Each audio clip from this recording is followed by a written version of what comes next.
La majorité des gens, moi y compris, on vous recommande de prendre un troisième pilier. Mais en réalité, quand on en parle, on pense presque toujours au troisième pilier A. Le troisième pilier B, lui, reste dans l'ombre. À votre avis, pourquoi? Est-ce qu'il est vraiment utile ou alors est-ce qu'on vous le vend juste pour vous faire payer des frais et financer la Porsche de votre assureur? Dans cette vidéo, je vais vous détailler les différences entre le troisième pilier A et le troisième pilier B pour que vous puissiez comprendre dans quoi vous mettez les pieds. Et bien sûr, tous les visuels présentés dans cette vidéo seront disponibles gratuitement. Vous pourrez les télécharger directement avec le lien qui se trouve en description. Alors très vite un rappel sur le troisième pilier, je crois que ce schéma je l'ai mis quasiment sur toutes mes dernières vidéos.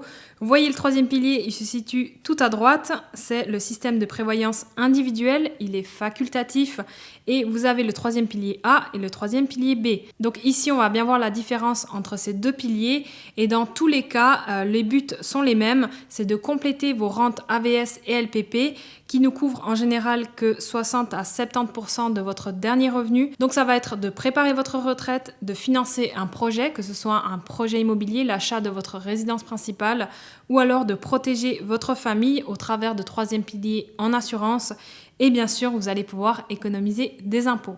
Maintenant que ce petit rappel est fait, on va vraiment pouvoir passer sur les deux types de troisième pilier. Donc à gauche, je vous ai mis le pilier 3A, qu'on appelle aussi la prévoyance liée, et le pilier 3B, qu'on appelle la prévoyance libre. Alors, premier élément pour commencer, qui peut cotiser à l'un de ces piliers? Donc dans le cas du 3A, eh bien, ce sont les personnes domiciliées en Suisse ayant un revenu soumis à l'AVS et surtout ayant moins de 65 ans. Dans ce cas-là, la personne assurée est égale au preneur d'assurance. Dans le cas du troisième pilier B, c'est différent puisque ce sont toutes les personnes domiciliées en Suisse, peu importe qu'elles aient un revenu ou non. Et dans ce cas-là, eh bien, la personne assurée peut être différente du preneur d'assurance. Vous pouvez faire un troisième pilier B pour vos enfants ou alors votre conjoint ou votre conjointe. Finalement, peu importe, en tout cas, vous n'êtes pas obligé d'être le bénéficiaire de l'assurance. En ce qui concerne la durée, dans le cas du 3A, vous devez le garder au minimum jusqu'à vos 60 ans. Sinon, ce sera à vos 65 ans, donc au moment où vous prenez votre retraite, sauf si vous travaillez encore et que vous avez un revenu soumis à l'AVS. Et dans ce cas-là, eh bien, vous pourrez le garder au maximum jusqu'à vos 70 ans. Et dans le cas du 3B, c'est complètement différent puisque ce n'est pas vraiment lié à la retraite.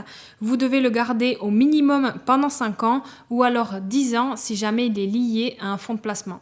Au niveau du bénéficiaire, eh bien, dans le cas du 3A, c'est défini par la loi. Il y a vraiment un ordre. Le premier, forcément, ce sera vous. Donc, vous serez le preneur d'assurance.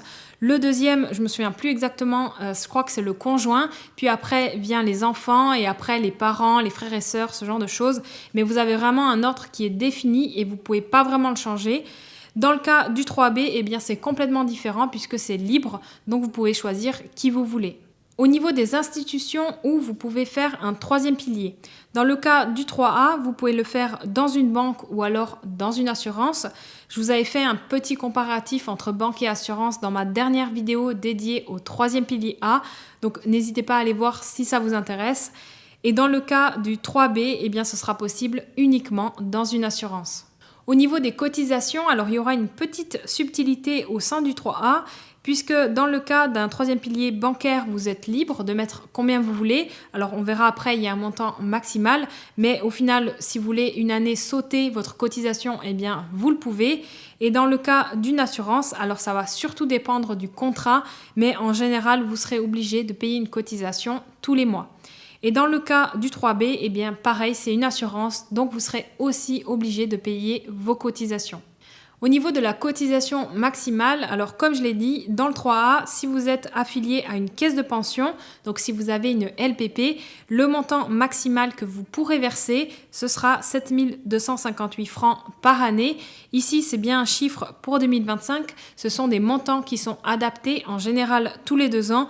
Donc c'est important que vous regardiez de temps en temps pour voir si le montant a changé puisqu'il faudra adapter le montant de votre cotisation. Et si vous n'êtes pas affilié à une caisse de pension, donc vous n'avez pas de deuxième pilier, c'est généralement le cas pour les indépendants, eh bien dans cette situation, vous pouvez verser au maximum 20% de votre revenu net, mais dans la limite des 36 288 francs. Et dans le cas d'un 3B, eh bien vous êtes complètement libre, vous pouvez mettre autant que vous le souhaitez. Au niveau des économies d'impôt, donc pour le 3A, eh bien c'est une déduction qui se fera directement sur votre revenu imposable. Ce sont des montants limites qui sont fixés par la loi. Donc vous voyez ici 7 258 francs qui pourront être soustraits de votre revenu imposable.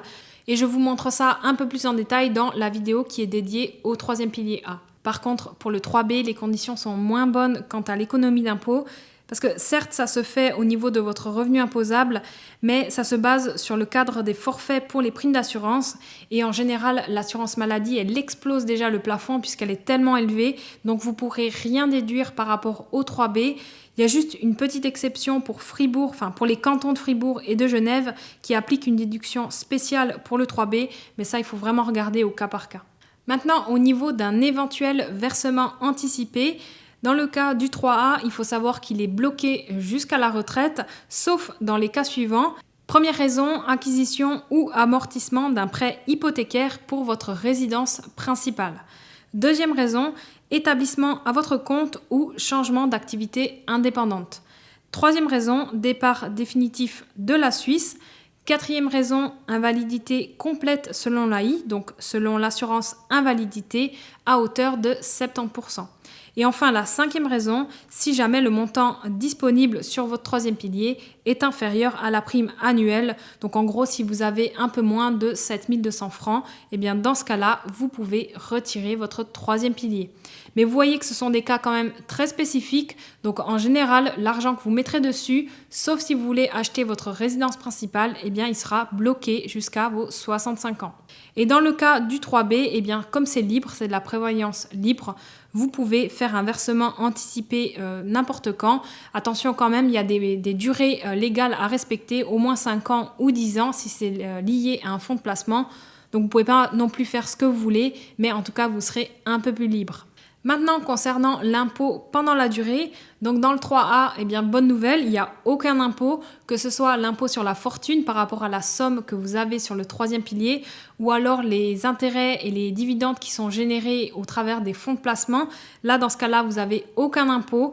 Par contre, eh bien, pour le 3B, eh bien, il y aura un impôt sur la fortune par rapport à la valeur de rachat. Et pour finir, par rapport à l'impôt au moment du retrait, donc dans le cas du 3A, eh bien si vous retirez sous forme de capital, ça veut dire vous retirez toute la somme en une seule fois, vous aurez un impôt sur le revenu, mais qui sera un taux préférentiel, donc il sera meilleur que l'impôt sur le revenu par rapport à votre salaire par exemple. Et si vous le prenez sous forme de rente, ça veut dire que vous voulez être versé à vie d'un certain montant, que ce soit tous les mois ou toutes les années, et bien dans ce cas-là, ce sera imposé à 100% avec vos autres revenus. Et dans le cas du 3B, eh bien là c'est beaucoup plus compliqué puisque ça va dépendre de plusieurs critères, de qui sont les bénéficiaires, donc qui est le preneur d'assurance, est-ce que c'est affecté à la prévoyance, est-ce que c'est un pour but de retraite ou pas.